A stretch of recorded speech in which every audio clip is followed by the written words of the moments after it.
Welcome back to my show, Most Expensive Hobbies. I was actually not supposed to have a show because I was actually supposed to sell my plants, but I haven't yet.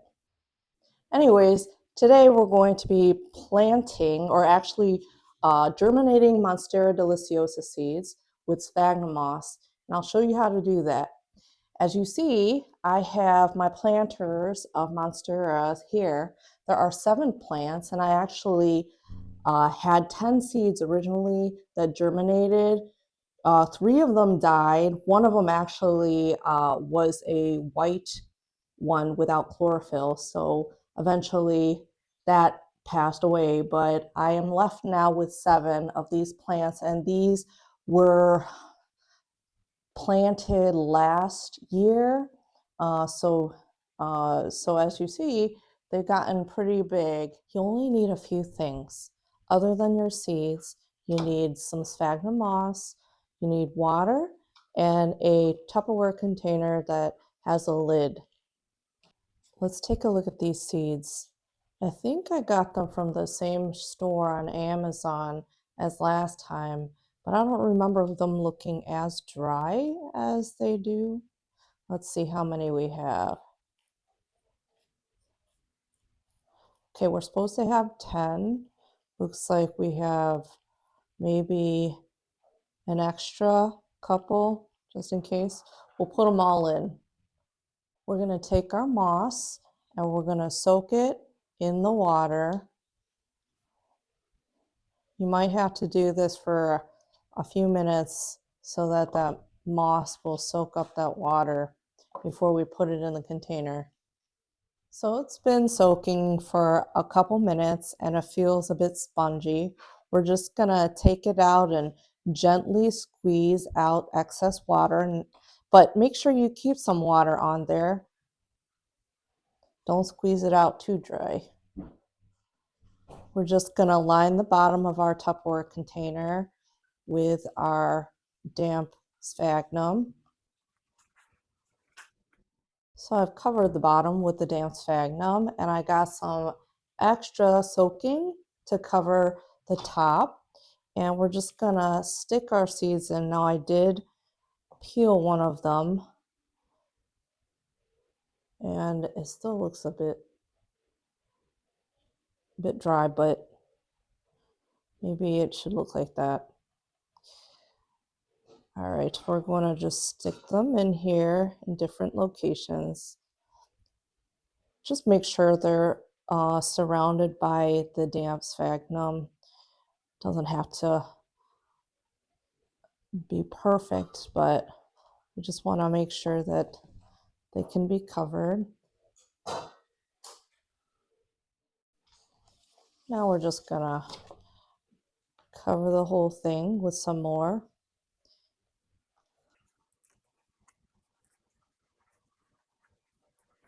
And we're gonna check on this maybe in about a week or two and see if they've sprouted. Hopefully by then we will see some growth and some green. So I'll keep you posted. And then after you cover everything, you just stick one of these on. And I put my container under some LEDs, and they work just fine. But I try to put it closer to the light since they're not as strong as it would be if it was in the sun. So maybe elevate it closer to your LED light, and we'll check on these in a little bit. Since I can't give you an update immediately on those Monstera seeds, I'm going to give you an update on the lavender I grew from seed. This was growth from last summer. Basically, I stuck lavender seeds in some wet paper towels and I put that in a plastic baggie, sealed it, and placed it in the freezer. Then waited a little bit, I think a couple months, took them out, and then I let them sprout under a grow light. Now, some of them kind of got moldy, but there were others, when you open the paper towel, you could see they had taken root. So I planted those, and here are the survivors. I've had them in a container like this with soil and a cover to keep the humidity. And if you take a look, there's little growths. It's almost like a terrarium. There's probably some uh, fungus, some mold, some little critters growing in there. So it's like a little ecosystem. And when I'm repotting this, I'm actually just doing so because it's getting to the point where the top of the plant is hitting the top of my container. So I'm actually going to repot in a container that's higher. I'm going to put a dome on it, and I'm going to try to keep some of those, some of the dirt in, so that I don't disturb the ecosystem too much. So we're going to do that. In all honesty, I've not had lavender successfully grow like this for me. So this is all new, and we'll just try it and see if they live or die. But hopefully they will survive until they get a little bigger and I can plant them outside. So I'm not going to make drainage holes at the bottom of this container. I'm actually just going to put some perlite at the bottom and then put the soil at the top so that there is some drainage, but I don't want any water loss here. So we're going to try about this full, and I'm going to put some new soil, potting soil in here.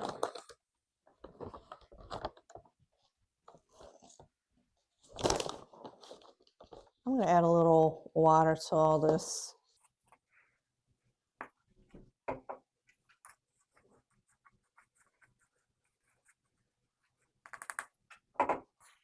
Again, this is just experimentation, so I don't know if it will work, but we shall see. I'm glad I got this far so that I have some of these seedlings, and then I can do it again if things don't work out here.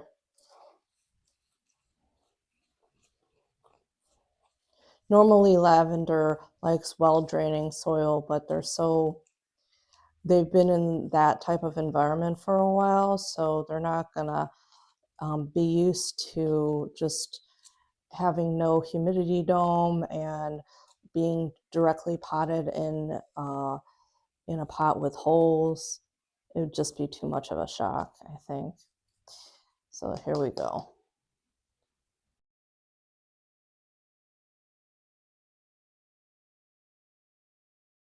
I'm just gonna dig in.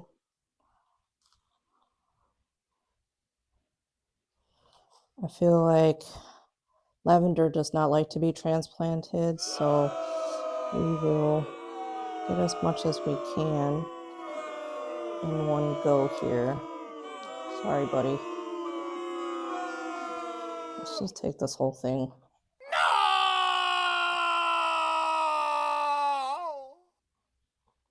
Yeah, looks like it's all connected. Uh-oh. Ooh, the roots are long. Okay, I'm gonna plop them in. Yep, I think one of them's on the side there. I'm just gonna try to situate it so that it's not crushed.